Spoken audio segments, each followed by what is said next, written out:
Today, we're looking at practical steps that individuals, organizations, and government should take to do their part in dismantling anti-Black racism. So, given that we've defined it, we've talked about how it's made visible or sometimes even invisible in its various manifestations. Let's move now to discussing how do we address it. So we're in a very critical moment right now, of course, with first of all COVID-19 that has unveiled and made very visible the inequalities in our societies and in systems. We've seen how disproportionately Black people have been impacted by this disease. They've been disproportionately impacted on front lines, engaged in very high-risk work. We now are a few weeks out from the killing of George Floyd, which sparked a massive global protests against police brutality. So we're seeing these critical moments and we're seeing various responses. But I want to hear the panel's take on sort of how we address the root cause of anti-Black racism that's really beneath all of the examples that I've just discussed. What are some concrete ways in which we can address anti-Black racism? So to answer your question, police brutality is just the tip of the iceberg.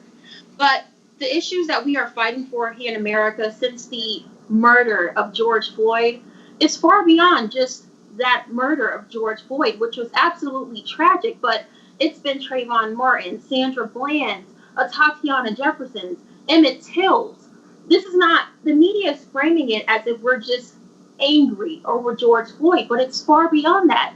And to also address the underlying circumstances as to why we are here today, systemic and institutionalized racism. So within the educational system, within communities, impoverished inner cities to be specific, and I can speak on my experience as someone that grew up in the inner city in Brooklyn, New York.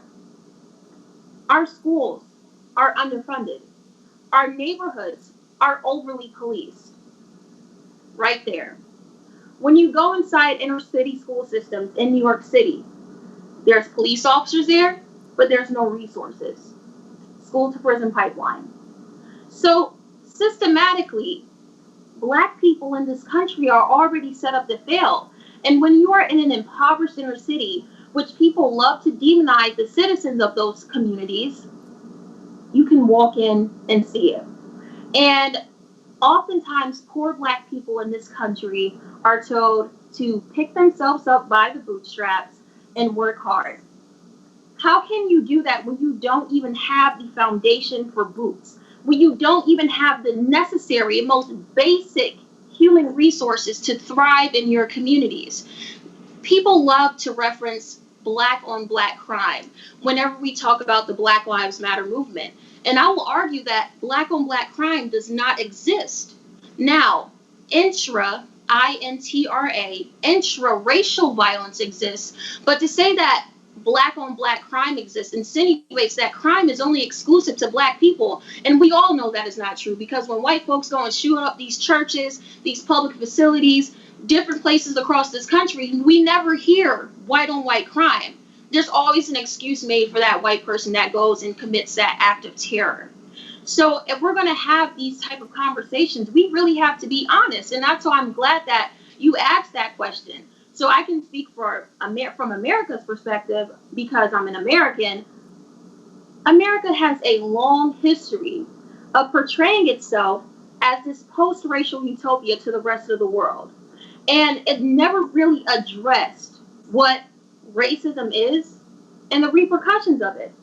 Even if you were to simply break up this dynamic problem, which is racism, cut it in half.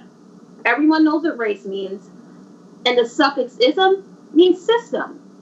But we never in America address it as such. We always address it as a person-to-person issue, like, oh, I don't like you because you're Black, I don't like you because you're white, etc. But it is far beyond that. We have failed to address the systemic scope of this issue, and that's why we never get anywhere, and that's why we always keep going around in this cycle of racial tensions in America boiling over. Everyone wants to act surprised when an incredible act of violence occurs, or we have things like this that happen. So we have to really get honest about what racism actually is and really addressing the systemic barriers that lay underneath in order to move forward as a country. And someone from Canada can take this as well, because I'm really learning as I'm listening to Canadian folks on this call right now. Just piggybacking on some of the sentiments you said, I feel like some of those foundations that we need to start addressing is power and privilege and how that manifests into racism.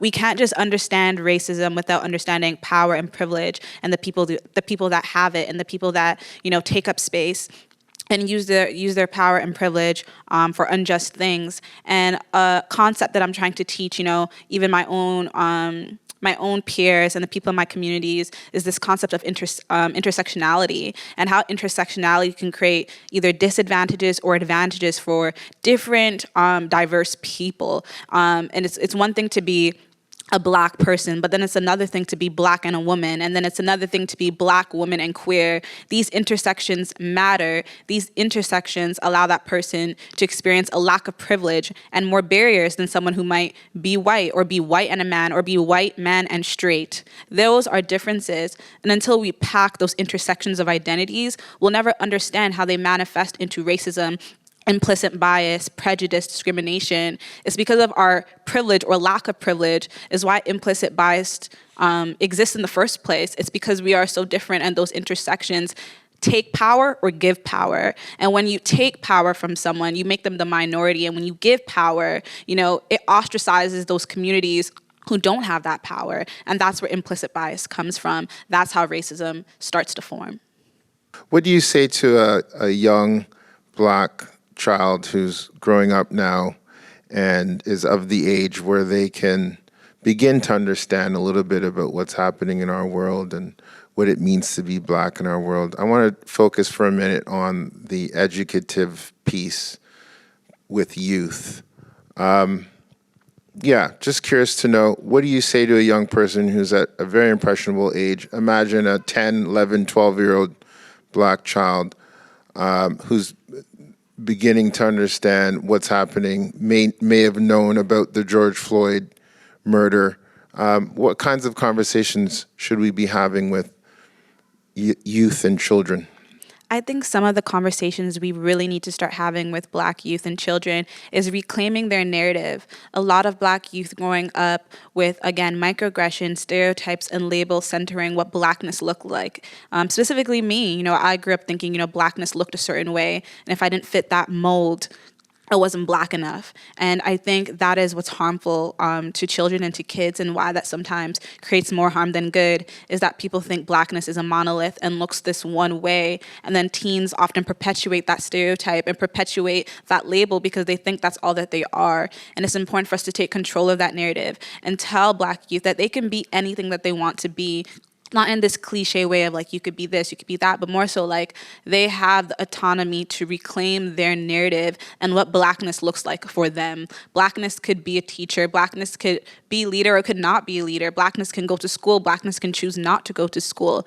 It's really up to you, and we need to start seeing Blackness in an empowering way, not in this really scary, terrifying way. And although I think it's important to protect our kids, I don't want to instill fear where my kids feel like they can't flourish or thrive. And for me specifically, I am so proud of my ancestors and a lot of the things that they have done to sacrifice in terms of education, in terms of jobs and working long hours. But I know that for this next generation and for my children, I no longer want to do the narrative of survival. I want my kids to do more than just survive. I want them to survive and not have to operate in a place of fear, but operate in a place of success, operate in a place of love, operate in a place of abundant health.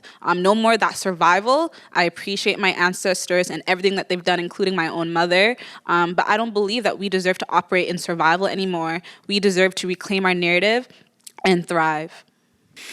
Yeah, thank you for that. We often hear the word resilience connected to Black people, how resilient we are, and there's not the acknowledgement of the exhaustion, feeling like, we're tired of being resilient, because that means we're enduring a lot of pain. Anyone else want to take up this question about conversations with young people, maybe even students? So I spoke to my 4-year-old brother yesterday on the phone, because right now I'm currently in a hotel separated from my family because I'm on the front lines full time right now. I've been on the front lines since the age of 12 years old. So I've been an activist and organizer for 8 years now, just turned 22 weeks ago. And I asked my 4-year-old little brother because he's very smart and I know that he can understand some of the things that are going on right now. And all of my 5 younger brothers are able to understand that my big sister is an activist and she's on the front lines right now. So I asked him, I said, okay, PJ, how do you feel about the police? And he said, I'm scared of them. And I said, okay, PJ, why are you scared of them? Scared of them? And he said, I think they're going to catch me. And when he told me that, I literally just started tearing up, like my heart shattered. Like I haven't been able to get those words out of my head ever since he said that to me yesterday. And immediately I told him that you are beautiful, your life matters, your voice matters. And I asked him to repeat over and over and over again, I'm Black and I'm proud. And those are affirmations that we have started with him since he was 2 years old and he was able to talk. So I really just started instilling in him at an early age that your skin is beautiful, your color is beautiful. You are no less than any of the people that you may come in contact with, regardless of what we are going through right now. So I also believe that it is important to instill in young Black children at positive affirmations and how they view themselves, because when you go out into the real world, there are going to be a lot of people that try to tell you otherwise. And what I did for him is something that I didn't have as much when I was growing up. The real world got to me at a young age. I didn't view my Blackness as beautiful growing up. Like when I would watch TV, I would see nothing but white folks on TV.